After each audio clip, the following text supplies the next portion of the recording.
आज का जो यूथ है वो किसी काम को करना तो चाहता है लेकिन कर नहीं पाता, कारण आलस से। वो शुरुआत करता है, कुछ देर करता है, उसके बाद वो कल करूंगा, परसों करूंगा, ऐसे करने लग जाता है। इसी आलस्य को दूर करने के लिए मैं आज आपको एक ऐसी कहानी सुनाने जा रहा हूँ जिसके बाद आपको लगेगा कि हाँ, मुझे भी अब शुरुआत करने के बाद ये बीच में किसी काम को छोड़ना नहीं चाहिए। तो बिना किसी देरी के मैं शुरू करता हूँ कहानी को अपनी। एक समय की बात है कि एक राजा अपने मार्केट यानी कि आज का जो बाजार होता है वहाँ जाता है, वहाँ भ्रमण करता है और उसे एक व्यापार दिखता है जो ईगल बेचता होता है, जिसको हम बाघ बोलते हैं। वो राजा 2 बाघ के बच्चे खरीद लाता है और लाकर अपने बगीचे में अपने मालिक को दे देता है।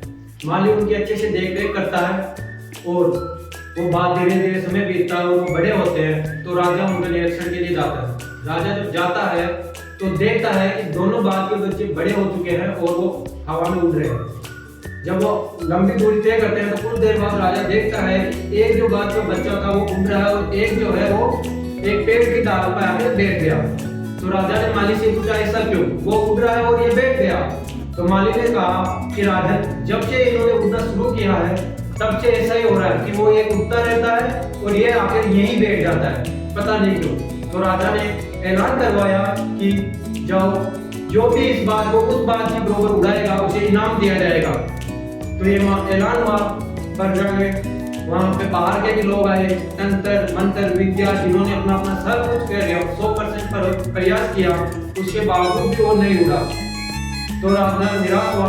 लेकिन फिर राजा एक दिन जाता हुआ देखता है कि दोनों बाघ उड़ रहे हैं। कुछ देर बाद देखता है वो बाघ नहीं बैठता। तो राजा मालिक से पूछता है कि ऐसा क्यों हुआ, ये कैसे उड़ रहा है? तो मालिक ने कहा कि ये चमत्कार तो हमारे ही गांव के एक किसान ने कर दिया। तो राजा ने कहा अगले दिन किसान को दरबार में पेश किया जाए। तो किसान को दरबार में पेश किया गया। तो राजा ने पूछा कि जब अच्छे अच्छे विद्वानों से ये काम नहीं हुआ तो आपने ये कैसे किया? तब किसान ने कहा कि राजन, मैं जब अपनी अपनी क्रियाएं कर रहा था तो मैं ये देख रहा था कि वो बाघ का जो बच्चा है वो एक ही पेड़ की एक ही डाल पे आके बैठ रहा है, ना कि वो अलग अलग डालों पे जा रहा है। और वही पेड़ है और वही डाल है, उसी पे वो आके बैठ जाता है। तो मैंने क्या किया कि वो डाल ही काट दी, जिसके लिए वो आदी हो चुका था कि मैं इसी पे जाके बैठूं। वो बार बार उस डाल को देखता और वहां पे बैठता, वो उसके आदी था, उसमें वो डाल ने आलस्य भर दिया था, तो इसलिए मैंने वो डाल ही काट दी। तो अब वो डाल ही नहीं रही, इसलिए वो बाज उड़ रहा है। तो राजा प्रसन्न हुआ और इनाम देता है। तो दोस्तों, अब आप मुझे बताएंगे कि कैसी लगी है कहानी और इससे हमको क्या सीखने को मिलता है।